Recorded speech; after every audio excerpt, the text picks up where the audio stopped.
All right, 1, 2. I don't know, man. His offensive capacity is fantastic, but I think AD's soft. And when he can shoulder the load, he's definitely potentially, a top 5 still at that position. But it's inconsistency, and your best ability has to be availability. He's been a little better this season. Yeah, but both of them have. He has question marks around being able to do it deep once again in the playoffs. They won the bubble chip, but does anybody really think that that's a thing? The bubble chip? No. Well, Actually, some people were saying that's a harder one to get. It is. It was legit. They were playing other NBA talent. It's not like the games didn't happen. Yeah.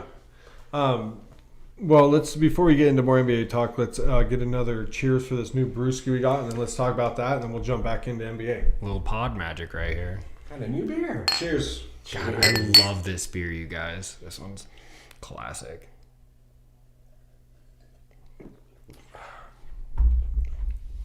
What are we drinking, Charlie? Good old Dirty Bastard. That's not the cool. It used to have like an actual old curmudgeonous looking dude on it. So that's the new updated can or bottle, but it's from Founders. This is one of the beers that made me fall in love with Founders. Scotch style ale. Drinks it actually an 8.5. You guys believe that? Yep, I can taste it. Yeah, you got a little. Okay, there's no barrel age though, as far as like in like any like alcohol, like a bourbon or anything like that. They do, however, bourbon barrel age it, and it becomes Backwoods Bastard, and it's absolutely phenomenal. It drinks at 10% or 11%. Yum. But this one out of Grand Rapids, Michigan. Michigan. I would make the pilgrimage to go to this fucking brewery, dude. I like a lot of their beers. Yeah, they're really good. Classic Scotch, right? Do you like it? Yay or nay? Yay. Yay. This is their flagship, isn't it? Pretty much. Yes, correct. It's medium. It's mid.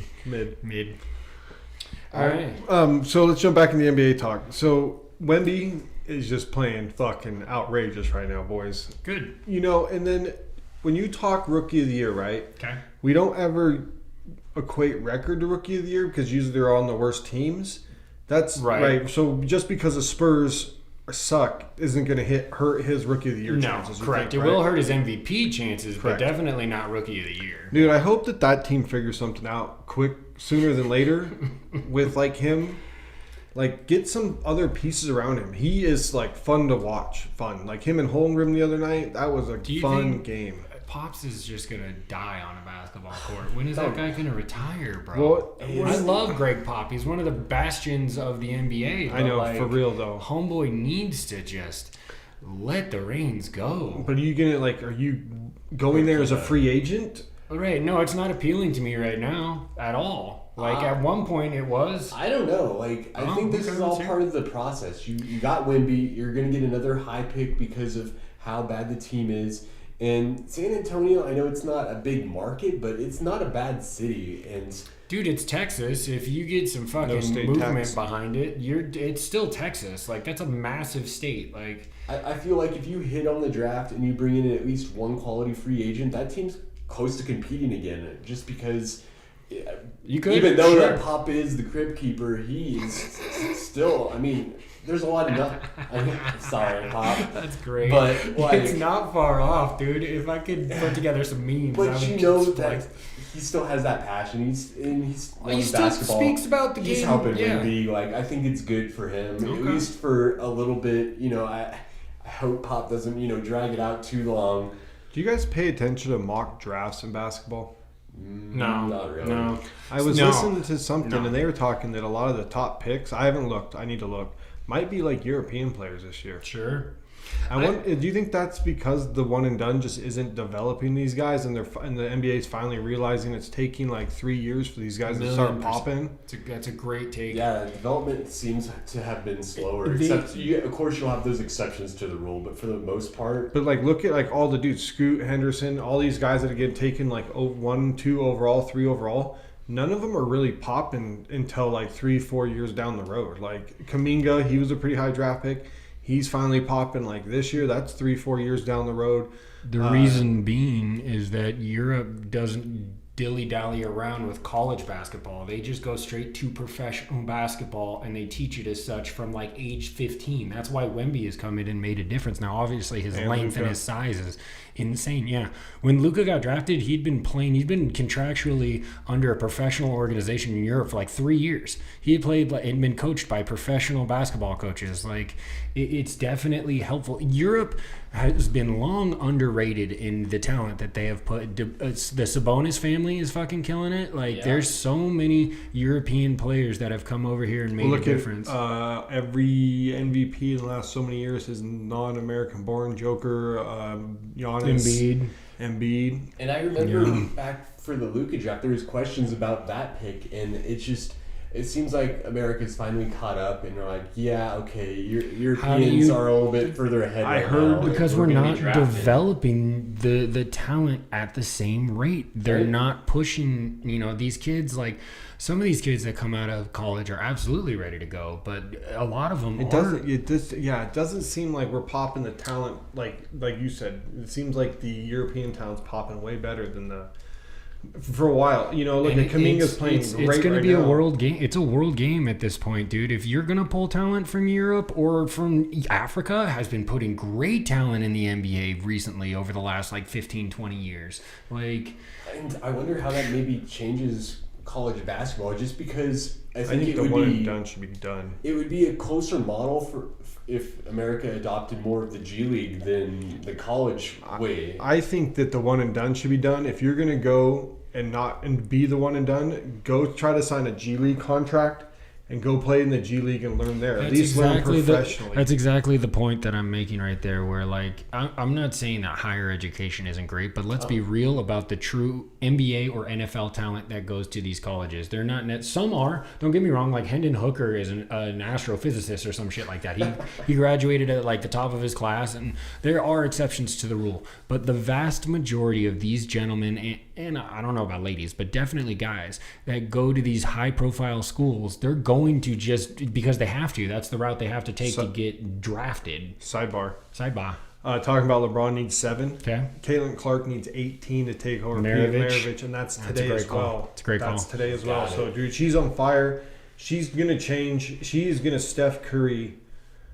I love that. She's going to culturally shift the paradigm of shooting. What she has done is going to be Steph Curry-esque for WNBA and girls basketball. And Ionescu will be out there. Serena Ionescu will be doing it from behind the arc and stuff. It's a thing. And since you brought it up, she's going to forego her final year of eligibility. She will be in the WNBA next season. Lighten it up. Probably for the Indiana Fever. Whoever the first overall pick is. Everybody's saying Indiana. So maybe the WNBA doesn't do a lottery.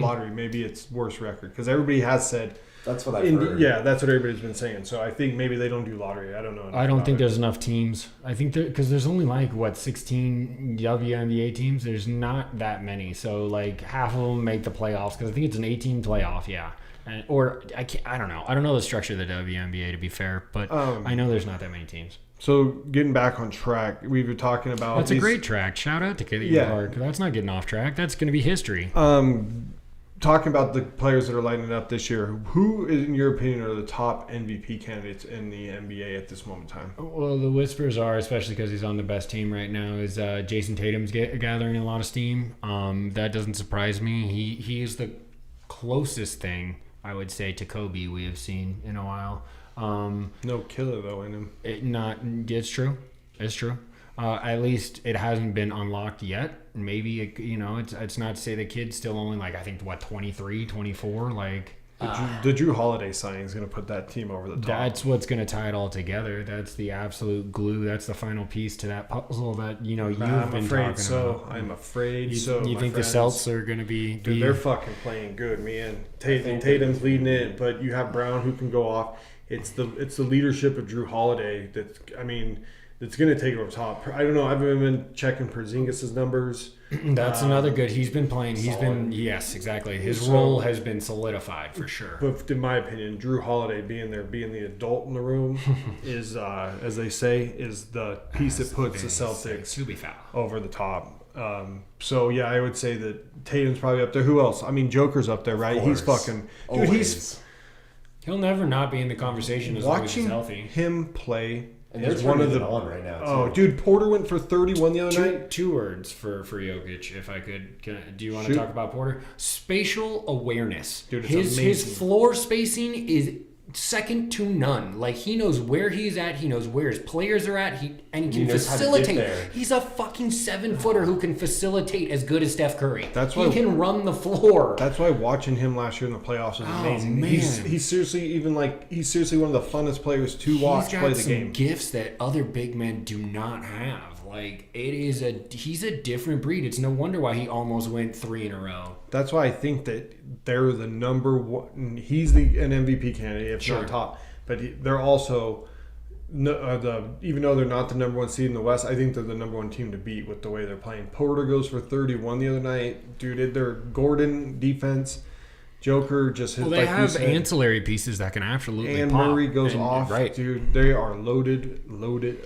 Which, real quick, I wrote this down, and I guess it's kind of a sidebar, is do you trust, outside of Boston, who's number one, the other 1s and 2s going into this playoff push with Minnesota and the Oklahoma City Thunder on top of the West? Like, by a handful of games, too. I need more for Mobley offensively to trust the Cavs. Okay. And for the other teams, I'm never going to trust a Rudy Gobert team. I like Ant. He's sick. I love me some Ant Edwards, dude. If I was gonna turn on the true fandom to the NBA, I want to lean on AE like that. I might even say he's closer to Kobe. I would say that. I like that. Okay, all right. Let's walk it back a little bit. I can get on board with that. And then there is the number 2 seed in the West, Thunder. SGA is definitely in the MVP talk. That dude is fucking lighting up. But I think that team is built really well. But I do wonder if the playoff inexperience will come back to haunt them. Who the hell is their head coach these days? Exactly. Absolutely. Yep. That's the problem too. The playoffs are a different monster now. They could easily be in like a position to have home court throughout the entire playoffs, which is a super helpful thing. But we don't know. I don't trust them. I mean, it's okay. Have they been balling? Yes, I can't shit on them for that. It really upsets me that SGA has been phenomenal. He's been super fun to watch. Maybe best GM. Or one of the best GMs. Oh my god! If you look at the structure of what they have been able to do, oh my god, dude, they have Sam 13. Presti, right? I think they have 13 first-round picks over the next 5 years or some shit. They have already, and they're not just already. And they're not just taking dudes; they're taking certain dudes. Right. They're almost trying to do the more love. They're trying to almost do the long wing Paul George guys. They went the MLB route. They went way long term because they ate dirt for many years before this resurgence. Well, I think they kind of had to though, right, with because the 3 big players that they had, and then that kind of broke. They got close, but it didn't get them there. So then they had to restart, and it's coming along pretty nicely now. Well, right, which is exactly why, it sucks because sometimes you're like, okay, my team's taking the long route, and sometimes the long route doesn't pan out either, and it's a longer route. I mean, there are some teams that have been stuck in the dark ages for what seems like a millennia, right? Like, when's the last time the Wizards been relevant? Not ever. I mean, why we even got that team? Change it back to the Bullets. Maybe they'd be better. Dude, I loved that. The Washington Bullets was great. I don't know if what's his name. Jordan Poole is now on the. That dude's out of the NBA. Is he really? Is he on the? Is he on the bench? Is he riding the pine now, Mister? I'm gonna go there and make it my own team. Is riding the pine? No, legit. This is a react. I did not know this. Yeah, he's riding pine. Holy shit! I think he's become a bit of a head. Isn't homeboy? He's taking up a good old salary, isn't he? Yeah, nice salary. Wow. Okay. I didn't think he was that boo-boo. I didn't think he was going to be a shit lister. That's pretty crazy. He's not very good. And then I guess we got to mention the fucking paper clips. Kawhi's probably on the MVP talk, right? Hilarious. He's healthy. Hey. I've never heard the paper when he clips, gets to play, he's pretty good. Did you see that they're rebranding as they move into a new arena next year? Yep. And they're literally using a Clipper ship, so they're really going OG with the imagery and whatnot. Same color scheme, if you will, blue, white, red, probably black. They do a lot of black too. But I mean, that's kind of cool. Shout out to that. I think, anytime, especially moving into a new stadium and trying to get that juice, it makes sense. I like the trying to separate yourself in LA thing, because it's a Lakers town, dude. It has been, always will be. Like, but there you go. The paper clips. I love that. That's hilarious. Do you guys have any more other NBA? No, man. talk? I think just watch it coming down the stretch. The West is tighter than the East. The East is a little bit more blown open. Boston's going to be the one. The West has a lot left to be decided in the last 20 games. 76ers are just falling. They'll be lucky to get. They're creeping right now, game. right? Well, they'll make the play-in, but and then Embiid did say he wants to come back regardless of their record. Now I don't know how much truth there is behind that, but that's his words. If you're not, just get healthy so you're good to go. For real though. But so let's jump into let's I guess go a little younger bracket and hit up the NCAA. Yeah, Chuck, why don't you start? You're a little fiery on this subject. There's a couple of different things going on. Light it up. Light it up. So I guess we'll keep on the basketball topic real quick and just give a direct shout to March Madness, and the conference tournaments are right around the corner. There's a lot of I guess question marks. There have been so much movement at the top of the boards between Houston is now, for the first time in their program's history, been number one for 2 weeks in a row.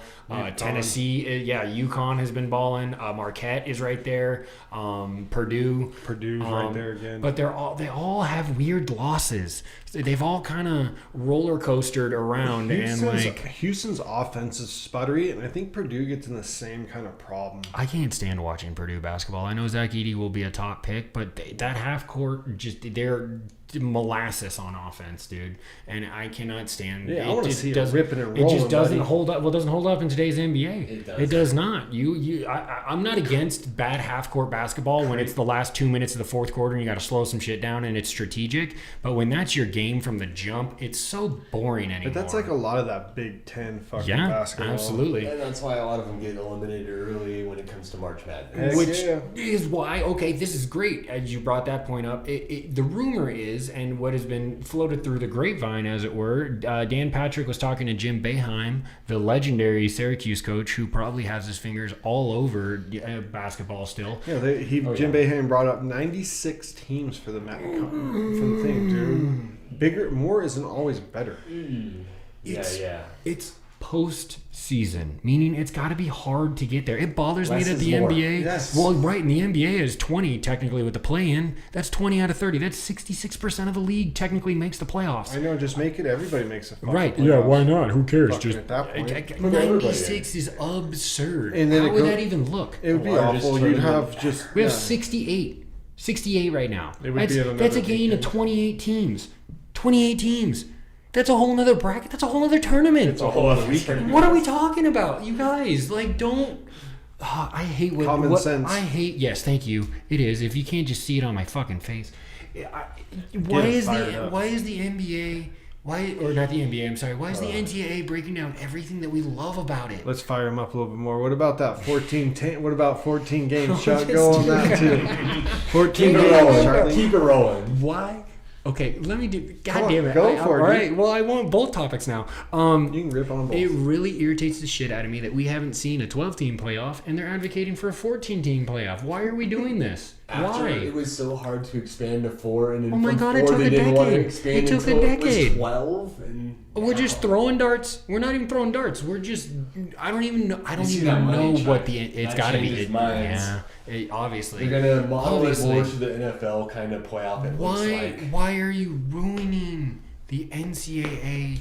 The profits will... If you begin to put out a worse product... Back up the dump truck. People will begin to care less. Viewership will drop. I promise you. Especially if you create things that are meaningless to the end of the season. The regular season doesn't matter anymore because 96 teams get into the tournament. The regular season doesn't matter anymore because it's just a poll of dudes. You can go 8-4 and have a shot at a national championship. That's trash. That is absolute trash. Get it together, NCAA. I mean, you guys, please back me up here, right? Oh, yeah, we're both in agreement on this. All three of us. Come on. I will give the NCAA a little bit of a shout out. It took them only 150 years to figure this out. But they're finally going to put mics in the linebacker and quarterbacks' helmets, like in the pro game. Like, that should have been done. It only took a cheating scandal for this to happen. I mean, Jesus fucking Christ. That's how the NCAA rolls. I mean, fuck me, man. I mean, I guess I kind of gave him a shout out and then tore him down at the same time. But it's kind of the way the NCAA rolls. The NCAA needs to figure out like a governing body or make a governing body for football. They need to either go one way or the other.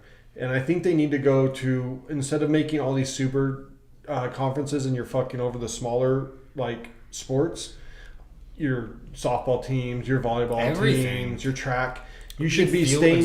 You should stay in Pac-12, and you should have just made the NCAA have like a football type 32 to 40 teams in like just like an NFL thing, and then they play their own schedule, but the Pac-12 and everything stays together. That's how it should have been. But with no governing body, you let all these teams move around. Now there's no fucking Pac-12.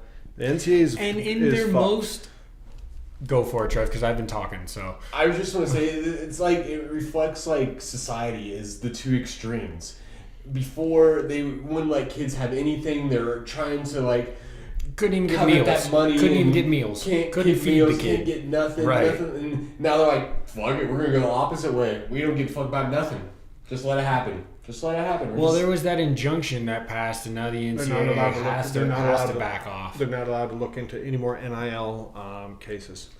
That's one part of it, but we're talking with a better governing body. Right. There's a lot of things that could be better for college athletics, and they're like, we'll see how it goes. And you know what's insane? I want to give love real quick as we're all Pac-12. I know you guys don't follow Pac-12 basketball so much as you do Pac-12 football, but the Pac-12 was great in basketball this year, too. The fact that they're abolishing a fucking league that it was pushing for national relevancy at the highest peak that it has been in the biggest of the two sports in a while is irritating. That's the problem, NCAA. You're foregoing the beloved, the pageantry, the ability to, like, I hate it. I hate it. So many things. So I want to bring the wheelbarrow on the NCAA. Although, guess who's going to eat up that EA Sports? Guess who bought a PlayStation 5 specifically so we can get that football game? Well, that's going to be a good thing. I'm going to get that football game, though. It's coming. Since we're done, are we done shitting on the NCAA? I think so. All right, let's jump into some we need happy a little news. bit more. I was going to say, we need to brighten the day up. Baseball spring training has started. I know Trev got a big signing as of this morning. The Giants signed it. Yeah, the Giants signed Matt Chapman to a 4-year deal. I thought that would have been a move that would have happened like as soon as Melvin got hired. I expected it from day one.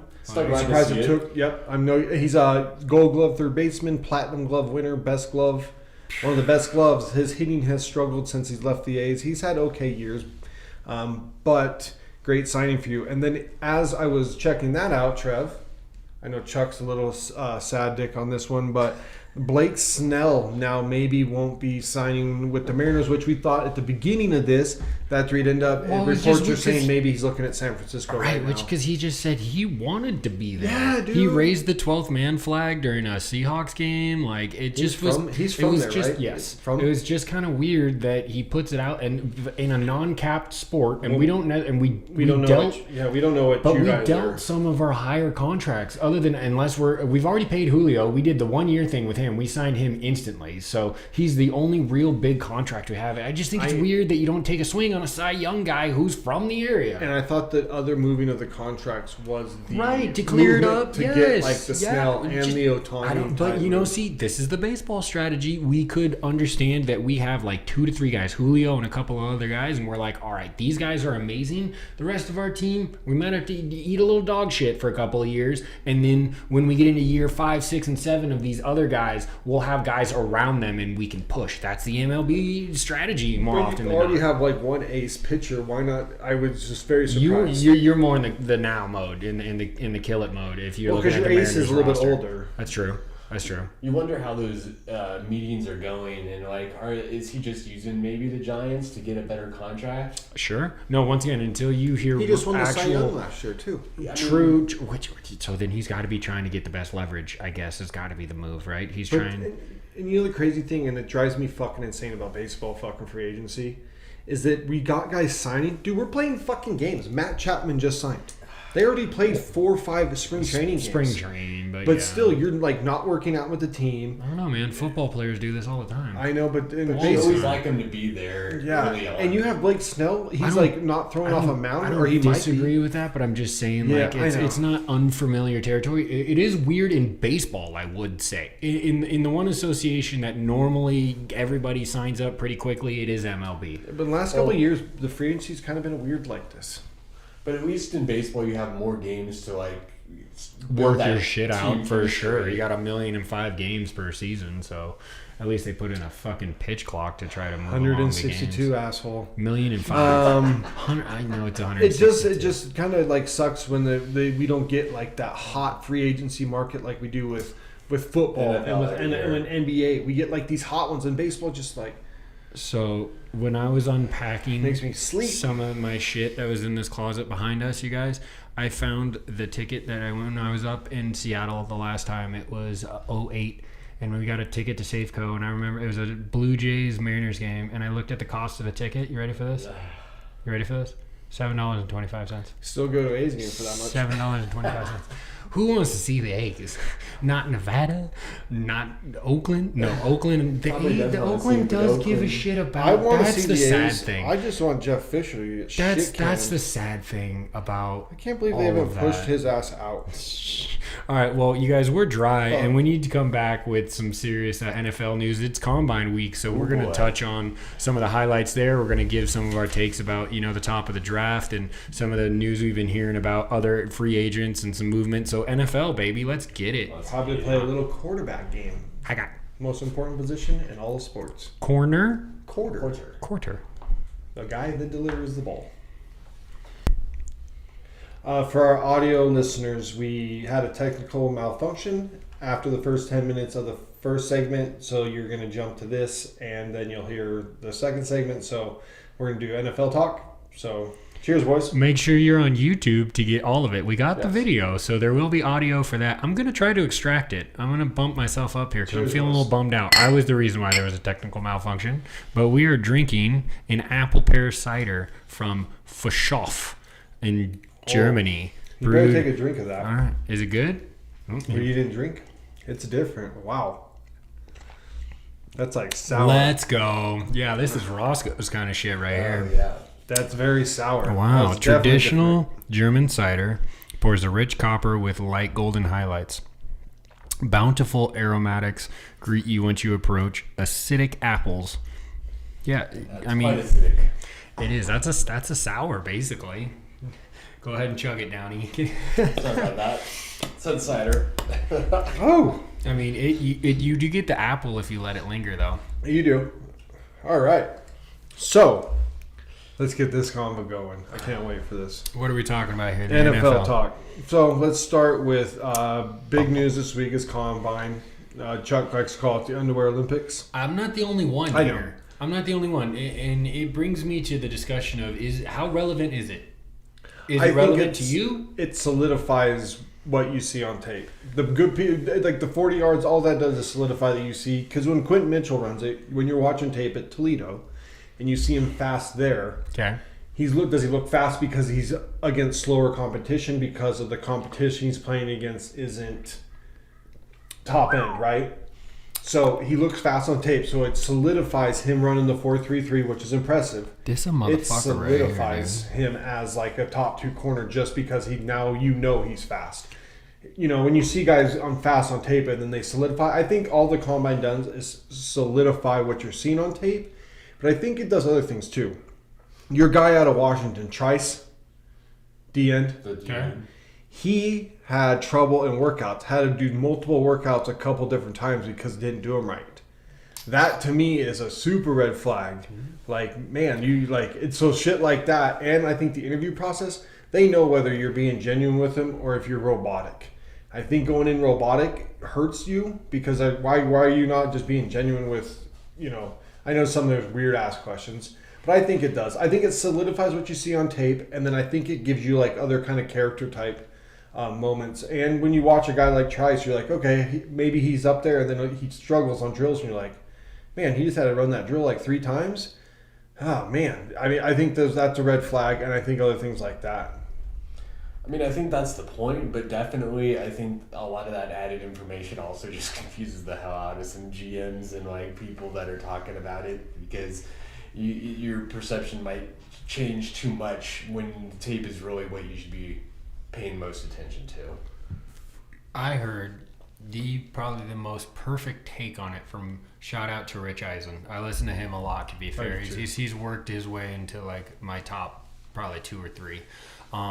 It is for medical clearance. It is so that team doctors can see these guys, so that they can see their ligaments, their height, their weight, their availability for production in the NFL. Because you're coming into one of the most brutal sports in like right now, outside of obviously, you know, like rugby's pretty gnarly and hockey's pretty fucking brutal too, but these are the best athletes in the world. If you are not able to keep up with them, your stock will plummet. So I thought that was an excellent take, because it is about finding out some of the shuttle drills and seeing the footwork in person and being able to communicate with the chosen people that you have meetings set up for. And I think all of that is absolutely useful still, but it is definitely more for just seeing the health of these guys before you draft them. I think it's impressive when quarterbacks throw at the combine instead of just doing their pro day, because you're not throwing to your dudes. There's a little adversity. I can throw to whomever, because you're going to have to throw to whomever. You don't get your dudes going into the NFL. When you go to pro days, dude, it's a set thing. I'm going to run this route, right. this route, this route, right. this route, this route, this route. At your pro day or at the combine, it's the same thing, but you're throwing to guys that you have never thrown to. You don't get to throw to neighbors. You don't get to throw to Thomas Jr. You have to throw to every receiver. You could be the 4th quarterback because of your name, because it goes in alphabetical order. Right. So you could get, or the 5th quarterback, and you could get the 5th receiver. Well, the 5th receiver isn't necessarily Marvin Harrison because he's not working out. So now Neighbors is maybe, or not, you know. Neighbors ain't going to fucking hit. So it's where you fall in. Either. So you're not throwing to the best of the best. Yeah, you're throwing to Johnny 4th rounder, correct. Dude. Like, which he could also make you look good too. I suppose it's a risk, but go out there. I also heard a great take about this. Competitiveness. It shows that you can go out there and adapt, and you can play with whomever, because you might get Johnny 4th rounder on your team. You don't know who you're going to have to throw to. I mean, but on the other side of that, even if you get Johnny 4th rounder on the other team, you're still going to have time to build chemistry so that timing gets down. You have no timing built up, no chemistry built up. So you against top QBs throwing? I'm not, but I'm just saying. You can understand the argument? Yeah. Okay. All right. That's all I'm saying. All right. But I think overall, the combine is overblown in some aspects and completely necessary in others. So it's obviously going to remain and I just, as you pointed out, it confuses the fuck out of some GMs, and I would probably fall into that camp. To be fair, I'm sure some guys would give me the runaround pretty good. Like I like it. Just it solidifies stuff for me. You see, because I think Quentin Mitchell. The Senior Bowl. I think the Senior Bowl is very important too. I think watching guys go play, like the equipment, we've been talking about him a lot. He goes and plays. He's from Toledo, so he doesn't play against. But then when he goes and locks up these other guys that are playing for Bama, you see these linemen. They go and start blocking guys that are from Bama and Clemson, and they're putting on good performances at the Senior Bowl. And you're like, okay, because it solidifies it. And then you go to the combine, and you're explosive in you're whatever they do, their the footwork drills that the linemen do, and then you're explosive in your jumps, because that's where they find explosiveness when you do your high jump and stuff. And they're like, oh, well, tape just matches. Great, he's 1st round now. So, I just think the combine's going to continue to grow too. The NFL produces their offseason better than any other sports, and it's a year-round product at this point for sure. They know exactly what they're doing. We're salivating for the draft. Already, you know what I mean? It gets so. We're not even to the league year hasn't even rolled over. That's on the 13th, and we're already the NFL is it, man. They are fucking king. They know what they're running over the NBA. They'll run over the MLB. The hockey, great game doesn't stand a chance in America. You know what I mean? Fuck. I love the NFL. They got me. They got us. We talk about it every fucking week. We love this. Talking about, we just touched on quarterbacks. let's play like a little quarterback game here. Well, one thing I want to say Finish about it up, the guy. Charlie. Well, in relation to the point of the medical side of things, Caleb Williams, Charlie's got a problem with this. I do. I'm sorry that you just get to say, "Oh, I'll only get checked out by the teams who are going to draft me." You don't know what movement can happen. You don't know who's going to trade to that pick. You have no idea who. Like, if somebody calls a meeting for you, and you're like, "What?" It's like the old Dion where they gave him the playbook, and he was like, "What pick are you?" And they're like, 10th. It was the Giants. And he's like, "I won't be there that long." Yeah, that's different. I bet you let the Giants medical staff look at him though. I feel like every team should have. I don't know if he did. Yeah. I don't know. I am a firm believer that it is one umbrella. It is the NFL. Any team could get any player in the draft. Logistically, does it make a lot of sense to go from 32 to 1? No, because you got to give up a lot of stuff to do it. But it's not to say that it couldn't mathematically happen, okay? So I think it's disrespectful to the process, and I don't like it. I don't like it.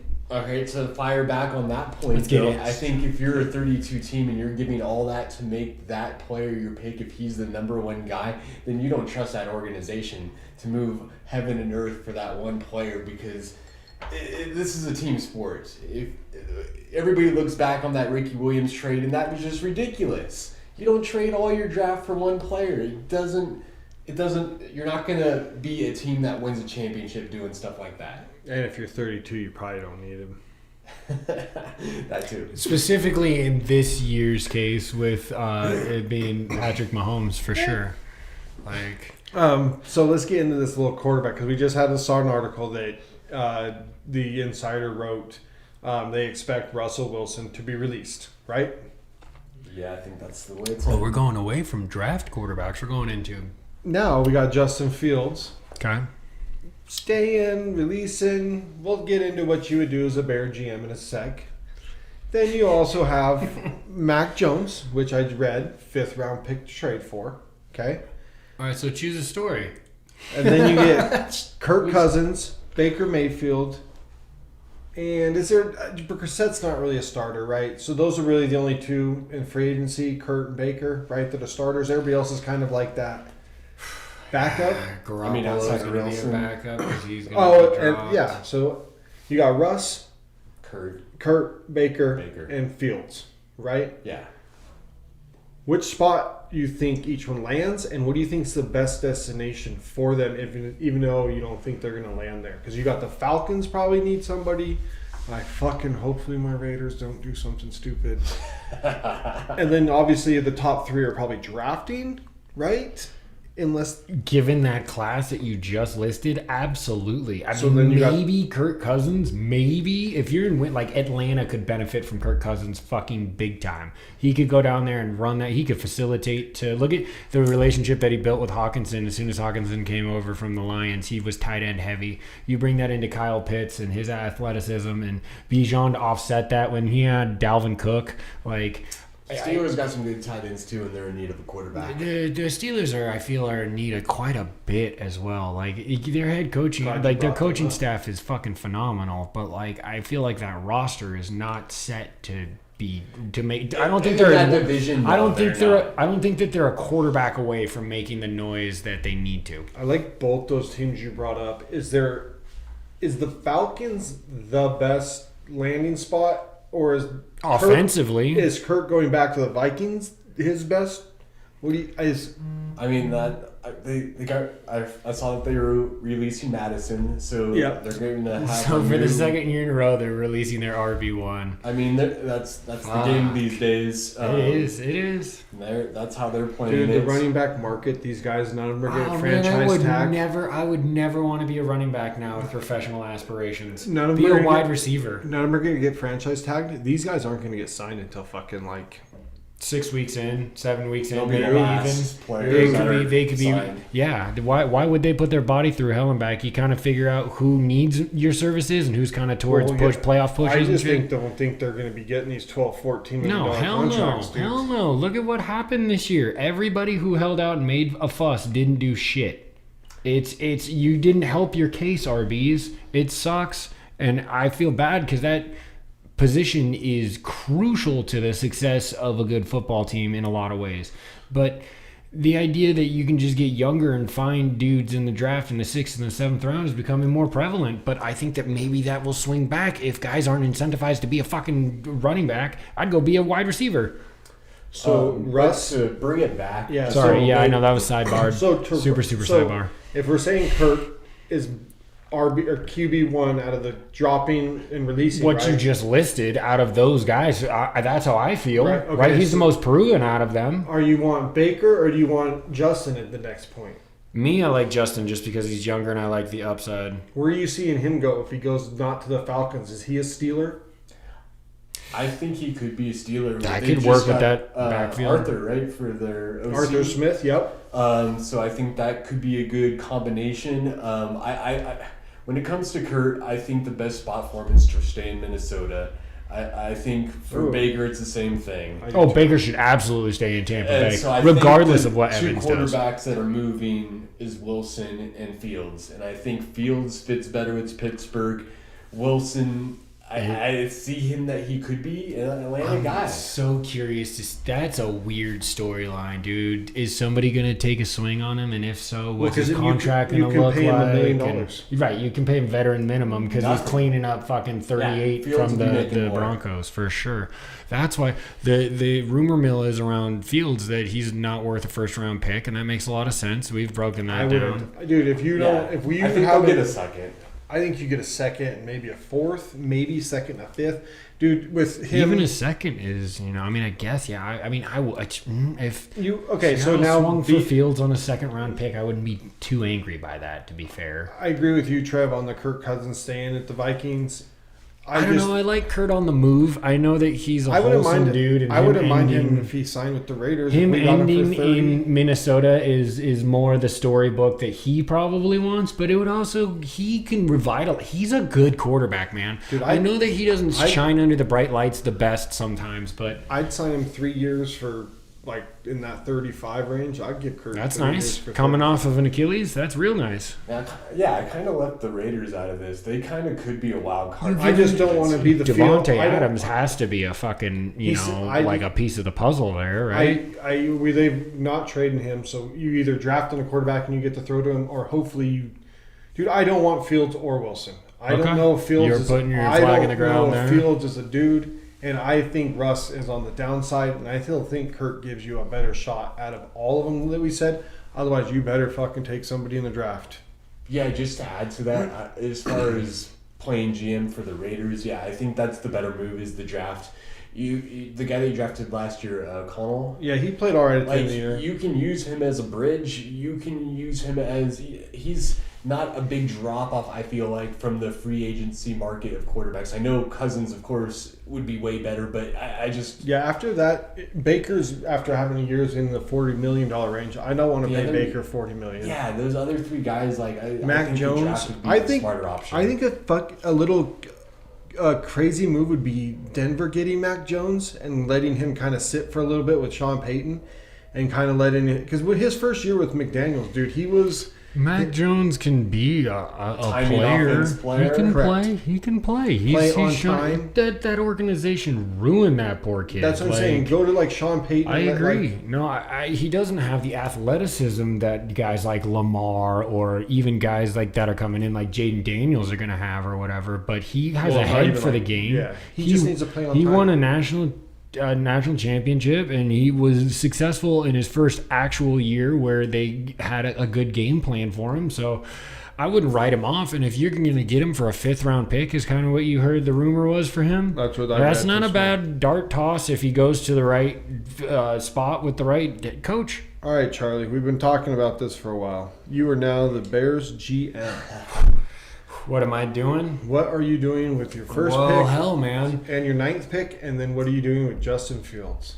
Well, I mean, so if you're resetting, if you could, I'm not out on Fields. So your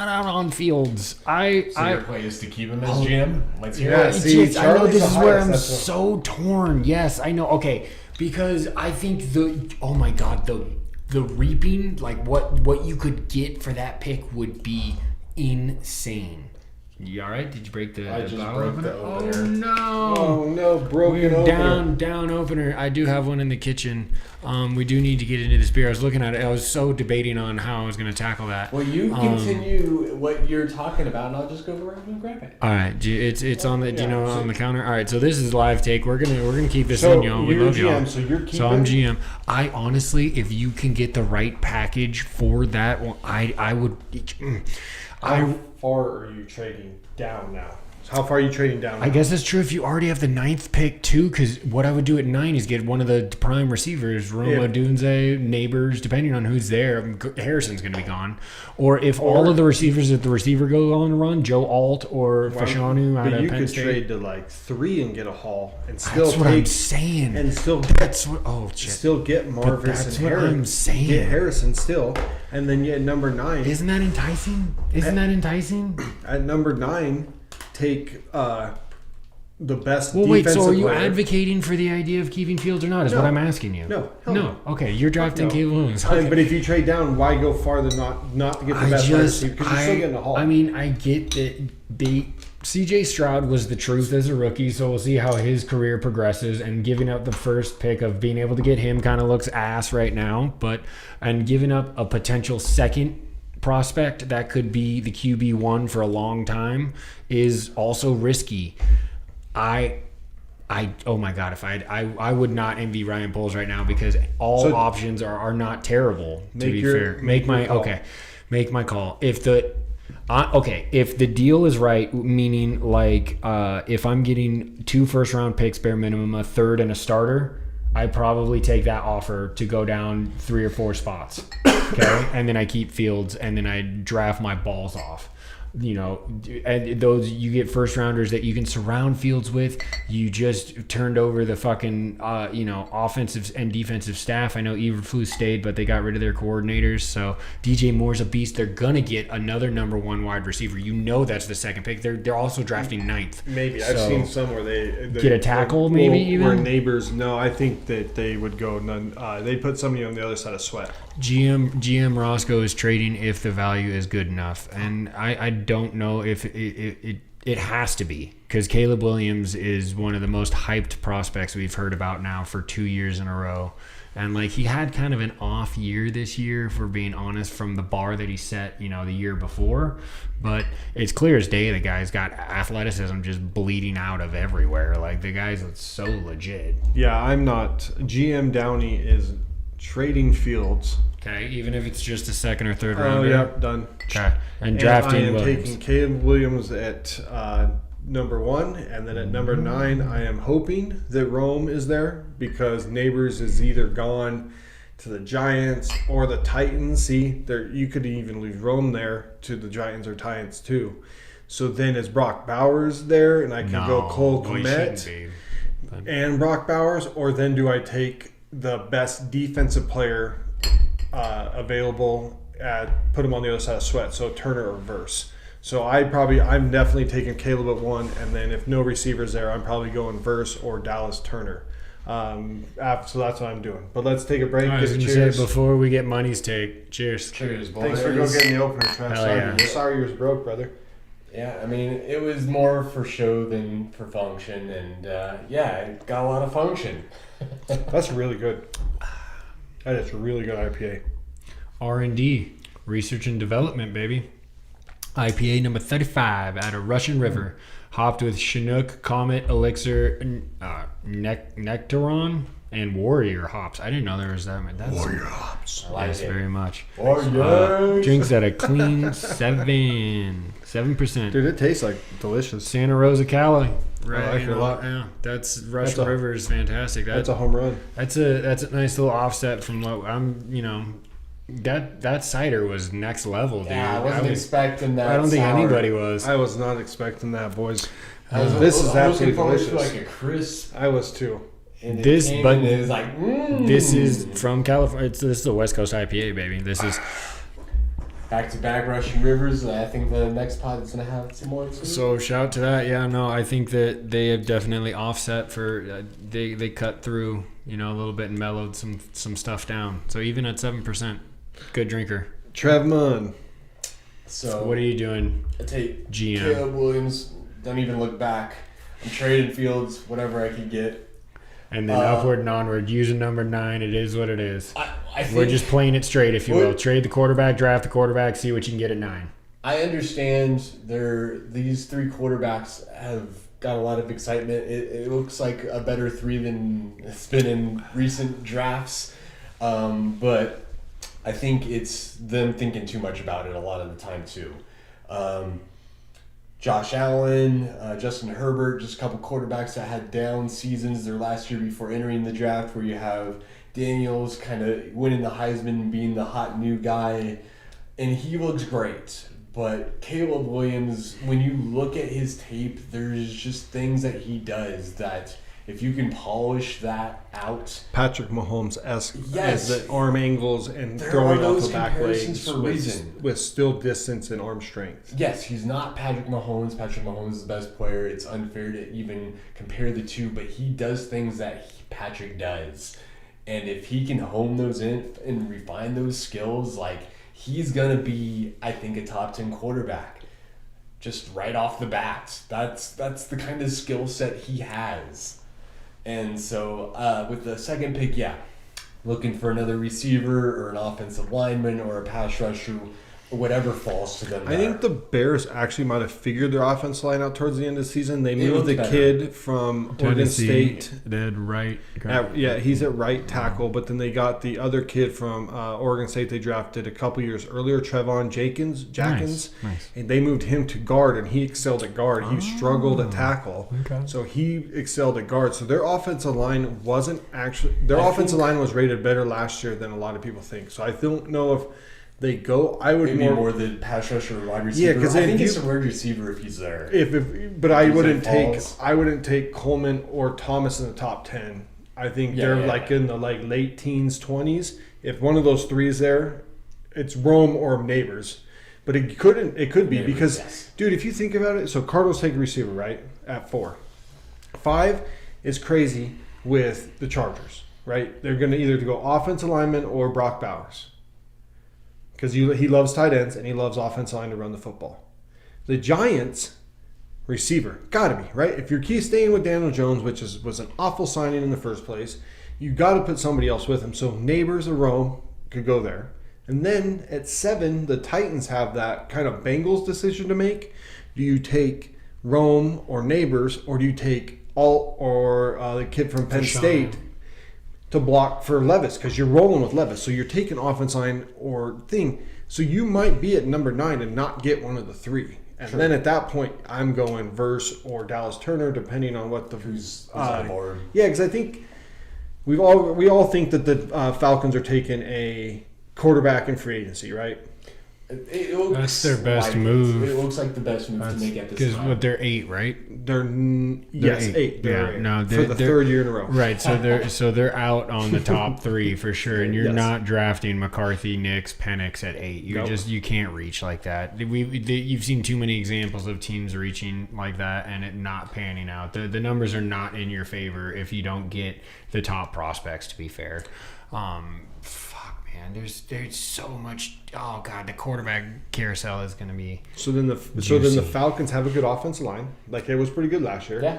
So then you're looking at probably going Dallas Turner, because your defense has been okay, but you still don't really have a dude that's bringing anything. So you're probably going Turner there, I guess. Well, they don't have a front 7. They have a back end. They rebuilt the back end, and it's been better, but they don't have pass rush. So absolutely. So Dallas Turner there. If it doesn't break to get, because you're not. You've invested offense over the last 4 drafts. All the Arthur Smith drafts, all 3 were offense. It was Pitts, London, and Bijan, right?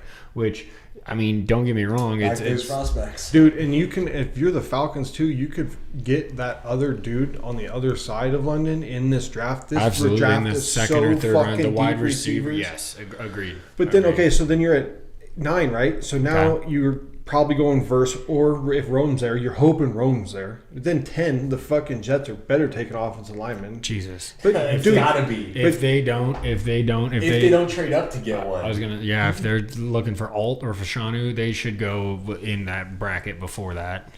But then I think Latham and I think the kid. There's a couple other Oregon tackles State is right, really jumping up yes, the boards. No, I agree. There's a couple that you don't necessarily have to move to get. You know what's crazy? Tell Is me. if Brock Bowers Tell doesn't us. get taken at 5, how far does Brock Bowers fall? So then, if I'm the Chargers, then is it worth it to take him at 5? If he's gonna fall after you, wouldn't you take another prospect? Probably a team that's looking to trade back if that's who they like. Because think about how if we just named that's off that's a weird crazy, one to me. right?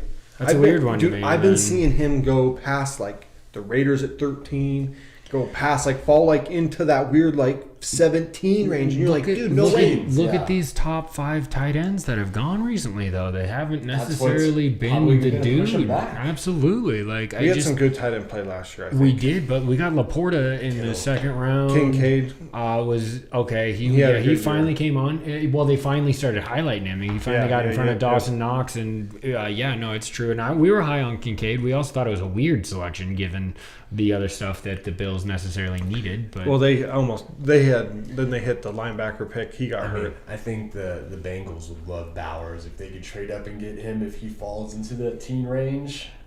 Because they just tagged T. Higgins. So what? You think they're actually going to throw him a deal? Because they're not really going to have money for him and Chase. Chase is coming up after this year. This year they can negotiate with him.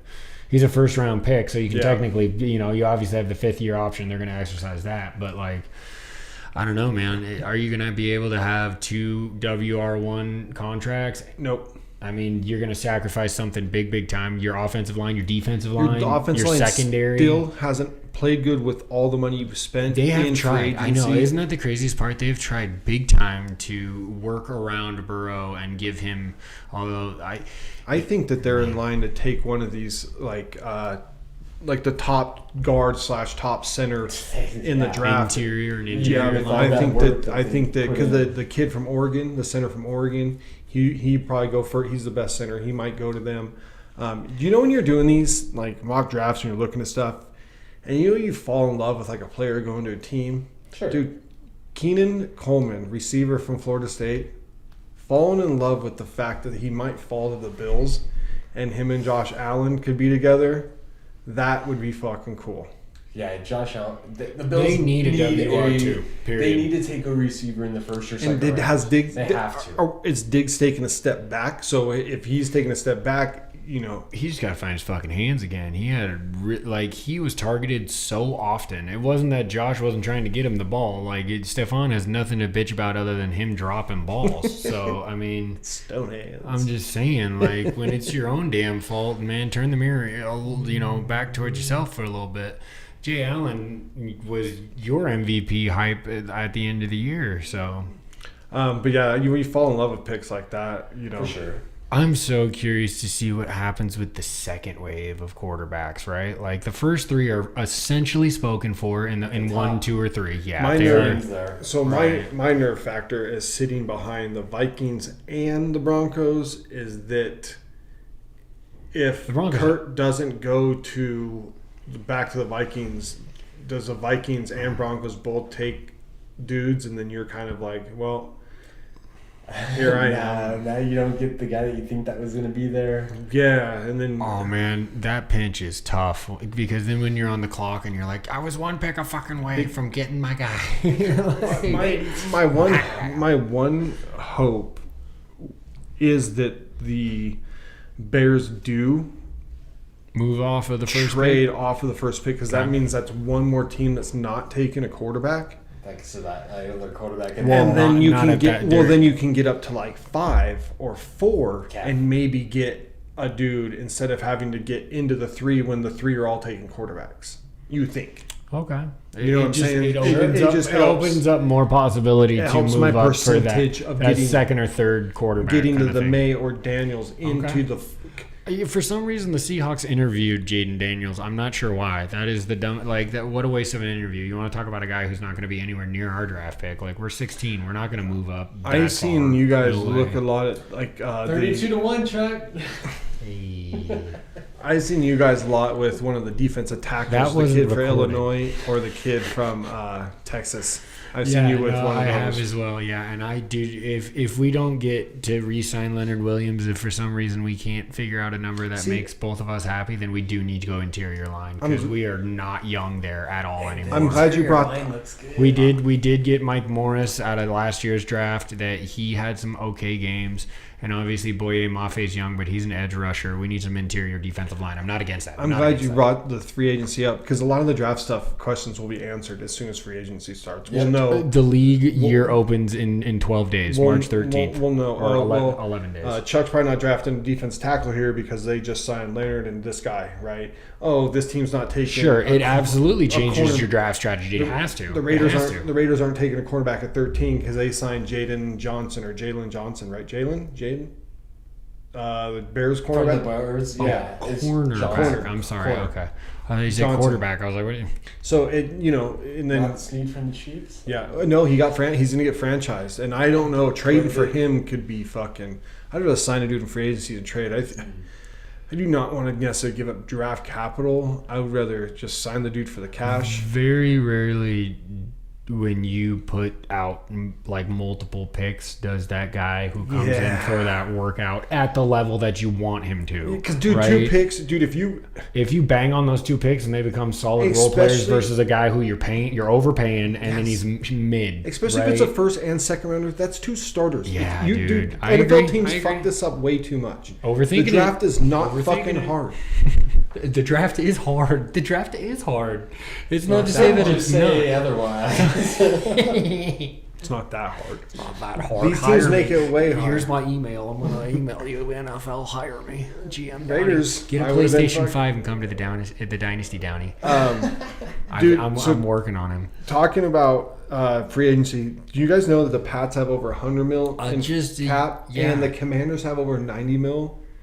Dude, both teams are drafted 2 and 3, and the Commanders have fucking tons of cash. I know that they dealt some of their defensive weapons, but that offense Terry is still prime. got something. Absolutely. Well, they are losing Brian Gibson, Robinson, the running back. Well, he's been a spell back. You can find one of those in the 4th, 5th, 6th, 7th round. You know what I feel about running backs, Charlie? Draft one a year.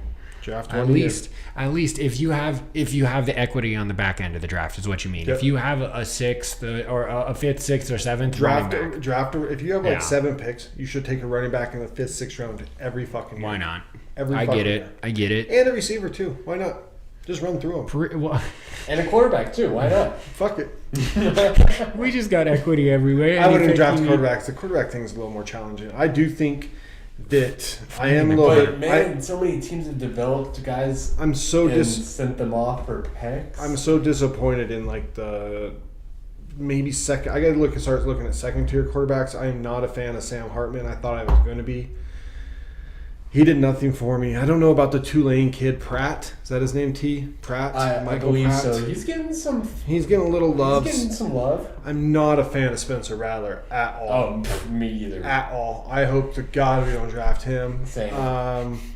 I just got to start looking at that second round, but we don't need a second round quarterback. We got that Nate O'Connell. Trav, I don't think you're drafting a quarterback though, would you? I mean maybe later dart throw, right? No, again, 5th, 6th, 7th for quarterback. A backup because maybe Darnold, doesn't draft if you can get Hartman in like the 4th or 5th round, right? Cool. Yeah, it's kind of. I think you guys are taking. Yeah, we're not looking for a starter, but we could be looking for a backup. Are you taking corner? You think first pick? It is a position of need. Like Kool-Aid or somebody, because Kool-Aid's falling in the second round. You might get that other kid, Rickshaw. The fact that if somebody falls, I think we draft there. Otherwise, that's not normally the Niners strategy. I'm sure we'll get into it on a later pod, but they're usually not looking that position. Is Ayuk a free agent this year? No, he's still under contract. Okay, so we'll backtrack from a couple of pods ago. We said that he was a free agent with no restrictions. So that's not true. He's under contract for the next year. I'm gonna have to double check now. You guys continue. But I think that, and then so Charlie, are you depending on free agency? What is your I know we did a fandom last week of this, but like now that you've like started looking at more stuff, are you still thinking like that defensive line, like the middle dude, Not the ends. If we don't move, well, no, okay, it depends what falls. I think that there's going to be a lot of movement in this draft, so that will dictate what people fall. There will be a couple of guys that are amazing that will fall because of overvaluing other positions, right? So depending on how all of that breaks, tackles are fucking dude. There's a lot of good tackles in this draft too. I think. Which I mean, but we can't use a first rounder on a tackle. We can't. We have good tackle play even say the. There's with no way. Lucas being with his knee. I think that we have other holes right now that are a little bit more pressing. Go ahead, so Trev. thank you, Google, but Ayuk's a free agent next season, 2025. Okay. So he still has 1 year. Right. Okay, so receiver's not a need because you got Debo under. Yes. Line, where you at your line? We're thinking that Trent Williams is going to play 1 more year, so I think that's one of those positions that I could see as drafting in the first round would be the best lineman available, tackle preferably, just because the Niners like to draft and then develop before they start. He might get some playing time. Dude, they're legit saying there could be 5 or 6 first-round tackles. So that dude, there's a ton, bro. It might be more than that. That is a position that you should target there. Definitely. The linebacker, I was listening to Kuiper the other day. The lineman from Arizona is listed as a tackle right now. Okay. But he might be that dude that transitions to a guard, just wherever kind of thing. Where he's better at guard. Sure. There's a couple of those guys. Oh, there's plenty of guys that come out that like. You know that they're going to be a good lineman. You just got to find where on the line they're good at, right? Like, and that is one of the things about like NFL linemen is if you're good, even though you might specialize at one position, you can typically kind of play. Other than center, center is very,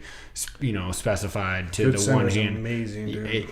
I know, and the downfall of the Seahawks is when we traded an All-Pro center for a goddamn tight end. That was such a weird move. It was. And a first round pick. We gave it. Jimmy goddamn Graham. Give it.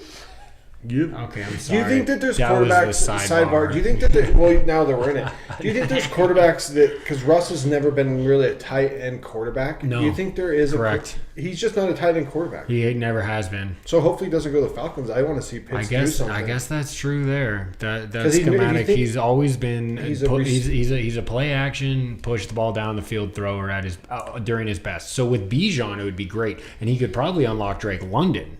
And Zacchaeus or Zakai, whatever that two, he's a little speedster. I remember he could. So yeah, unfortunately, Kyle Pitts would be the one who would be at the most. He would not get utilized. Yeah, if they're gonna bring Wilson in, then you look to move off Pitts because you could probably still get some value. Yeah, he's so young, and I think that people know that. Why hasn't he been good? Why hasn't he? It's so weird. I think his best years are in front of him. I really do. Do you take Brock Bowers at 16, Charlie, if he falls you? Fant's a free agent. I know. So is Colby Parkinson. We're already overpaying Disley too. To be fair, I love Will Disley. He's my homeboy. He came out of UW. He's a Seattle boy. But we're giving him I think it's $12 million for 400 yards. I think he averages not enough. It's not. He's great. He's a great team builder. He's a great locker room guy. He's smart. He's funny. All that shit. But he mildly produces on the field, and that's what matters the most. If Bowers falls to 16, why the hell not? I guess that he shouldn't get to that, right? I hope not. But if he does, then I mean, yeah, because. But I don't know. Geno doesn't necessarily use a tight end per se either. Noah Fant didn't pop on our team. He had some great plays. He had some really good, second effort kind of plays and shit like that. I don't want to shit on Noah Fant. I really hope we re-sign him. I don't know what his market value is, but if we could find some money with this up cap, that'd be cool as shit because he did play well for us. But interior line, whether it be offensive or deep, first round line, unless. I mean, a quarterback would be special, sure, but I don't think we do that at all. Line at 16. Period. Thank you. Good job. Let's jump into our fandom, and since we've been talking draft, I'll start. I love this time of the year with the draft, seeing these players. I think because we watch so much college football too, is that you see these guys for 3-4 years, you start to fall in love with these guys and watch them. and you didn't start doing all the research, like, oh man, I really hope that I like this guy. I really want this guy. I really like this guy. I heard a great interview with Adam Schefter with Drake May, and he sounded like the most relatable dude. He's got 3 older brothers that, like, they're just all hyper competitive. They all went to North Carolina and played in different sports, and like he was working out with other guys, talking graciously about the other prospects. He's like, Caleb and I text, like, he's cool, like we all came through the same class. Like, there's this respect, but also this competitiveness, because he said as soon as you get between the lines, there are no friends, and that's what put the interview over the top for me, where he was like, these guys are buddies of mine. I follow, through the off season, we're cool and everything, but once you put that helmet on, game over. Like, it's me, myself, and I out there. That's fucking. Well, I mean, his teammates, sure, but I'm saying everybody else is an enemy. If you're not wearing Tar Heel fucking powder blue, then you're in the wrong color, brother. I think that also when your team kind of sucks a lot, the free agency and off season draft kind of gives you that hope of, you might not fuck it up this time. The boiling beneath the surface. I had it last year, and I'm very nervous about this year, regardless of how the draft goes. I have a whole new staff, y'all. Whole new staff. I'm ready to win. I'm ready to win. Just am. Win, baby. Sign me up. I'll draft for you guys. I kill it. What do you think the Niners, like, what's their ceiling moving forward? Is it Super Bowl again? I mean, are you going to take a step back? What's going to happen to the Niners? That's a big question, I think. Statistically, most teams take a step back. That Super Bowl hangover, if you don't win it. Yeah, if you don't win it, it's tough. I still really like the roster. I'm kind of waiting to see, like, the free agency and draft moves. Initially, after taking that loss, I just felt so, like, defeated that I was like, Kansas City's better chance to repeat than the Niners to get back there. But, I mean, it must suck to be a Kansas City fan. Oh, yeah. So yeah, I'm sure it does. What an awful time to be a KC fan. Golly, man. He's like the best coach, Mahomes the best is a quarterback. fucking animal, dude. He's so fun to watch, and I hate it. Yeah. What a shit-ass Super Bowl we had. No, I'm just kidding. It was a good game, actually. I don't even think the Niners are the team that takes the biggest step back. I think there's another team. What you got? Who you got? I think the Eagles don't even make the fucking playoffs next year. Wow. Okay, I mean, there's a lot of different things that might or if might that not happens, happen. That coaching staff, I think they should. I think they should have. Oh, for sure. I think they should have. There's a report that comes out that Sirianni struggled coaching after that Don guy got kicked off the sidelines because he was the one that kept Sirianni's emotions in check. If you need a dude to keep your emotion check because you're fighting with other coaches on the sideline and you're yelling at other people all the time, you probably shouldn't be a head coach. I don't know. That's so Philly, though. That's a common sense inside of a fandom if I ever seen one right there, dude. I think that he should have been. I think they should have fucking kicked him to the sidelines. I don't know, man. He just got you to the Super Bowl the year before. I get that he's in a Brandon Staley watch. No, Brandon Staley never did diddly do it. Where did Brandon Staley? Shane Steichen got him to the fucking Super Bowl. Shane Steichen did. Yes, and Jonathan Gannon. Great. And Gannon's, I think he could be good too. But Staley, yes, the Niners just hired him as an assistant coach that they promoted within for the D coordinator position. Smart call. Yes, I like that. At this point of the season, all of the big names are gone, dude. What else are you Bill gonna Belichick, do? I mean, there's that'd have been so cool. And Vrabel, but that'd have been so they're cool too big for that Belichick. D coordinator position. That'd have been so cool if Belichick would have been your D coordinator. I don't know why. Fucking crazy. No, it would have been. Dude, that is fucking. I'd have given him so many props to taking a D coordinator spot, dude. I'd have fucking been like, because he would have killed it. He would have fucking killed it, Shanahan and Belichick in the same coaching room, like sitting there talking game just like this strategies, would be no emotion either way. Very happy that is not happening. Good God. No, my level would raise if that happened, just because I think that dynamic could be fire. But yeah, definitely. Like, I'm a little worried because I didn't like Staley as a head coach. Hopefully, he's just one of those guys that's a good coordinator, and there are dudes that just are great coordinators and not good head coaches. We've talked about that several times for sure. So we'll see where that goes. I mean, it's I was kind of going to be my fandom, but to even dip into the draft a little bit. I mean, we haven't really talked about it yet, but I was kind of looking forward because I just started doing mock drafts. And I'm like, I don't know, maybe we should do like a segment where we have GM Downey grade mine and Chuck's mock drafts for our teams. I love that. That's give us a hilarious. breakdown of like the players that we chose and who you think maybe we should have went with instead. I would love to, but I think except I don't start doing like the full mock drafts. I just do mine until after free agency. Yeah, of course. Until after free agency, because then once free agency happens, it's gonna change the whole entire way that some drafts go. Mock drafts technically don't mean shit changes. right now, unless you're the top 3. Because right? I don't think that I don't think there's a great tackle in free agency. So I think that the tackles are kind of going to go premium in the draft. Correct. But there's a lot of them. I think the tackles in the draft are the first 4, 5, 6 tackles are going to be really good. Good. That's a good amount. I think the cornerbacks, first so many cornerbacks are really good. I don't know if it's deep. This is the deepest wide receiver draft we've ever seen. There are starters in the first 3 rounds probably. You have the 2 kids from Texas after. So you got the main 5. Harrison, Neighbors, Adunze, and then it's Keenan Coleman and Thomas. Those are your main 5. And then after that, you have the 2 kids from Texas who absolutely fly. I can't wait to see what the kid from Florida State, Wilson, runs at 6'7". Dude, I can't wait to see what he runs. Stand up, son. Yeah, dude. You got a couple other guys that are going to fly. And so I think you have so many starters. And I mean, the bloodlines for real. Like, I've started doing mock drafts and I find myself recognizing name after name. Are you taking Rice every time?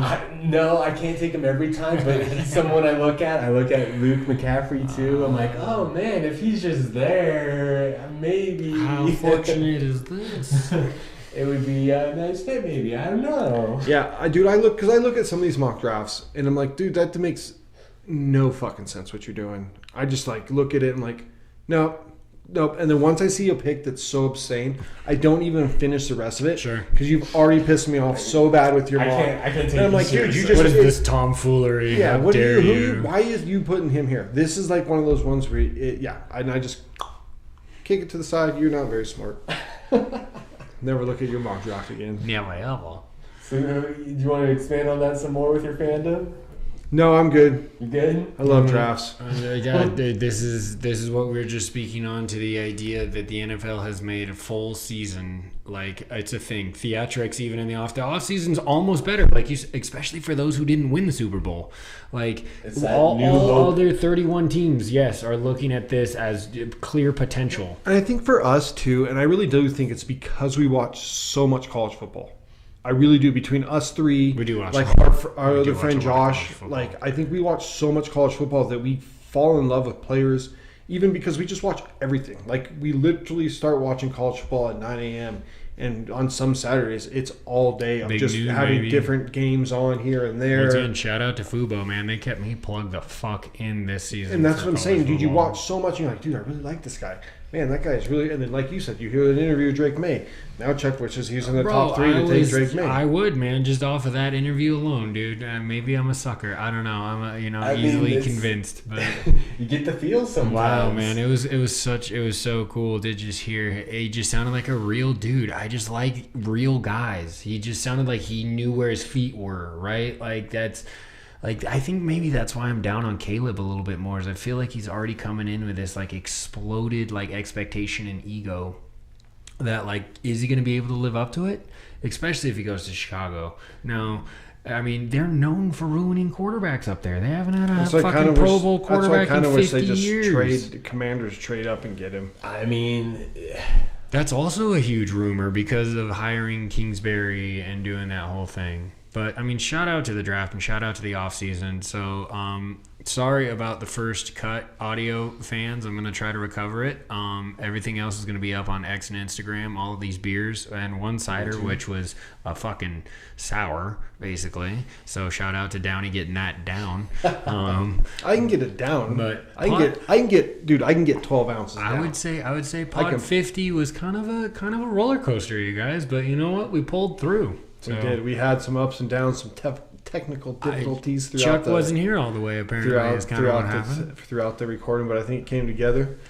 Do check out the YouTube thing because I think that you guys are going to miss, audio fans are going to miss a good chunk of a great conversation we had. Conversation. And really then the MLB conversation, and then you're going to miss Chuck shitting all over the NCAA. He was hot. Dude, he's hot against the NCAA right now. There's some shitty things going on in the news, y'all. And then we tried to be nice with the NCAA with the putting the shit in the helmets, and then we shit on them again because it took that long. But yeah, check us out on everything. Excellent. Come back for Pot 51 Money. You got anything else? You want to close it up? NCAA coming back to EA this summer. Come on, let's get it. After a decade, baby. I bought a 5 just for this. We're coming, EA. It's happening. You better bring it. I think we should expect to be doing more of these flight type pods too. I guess so. We're drinking a lot of beer. It's worked out that way.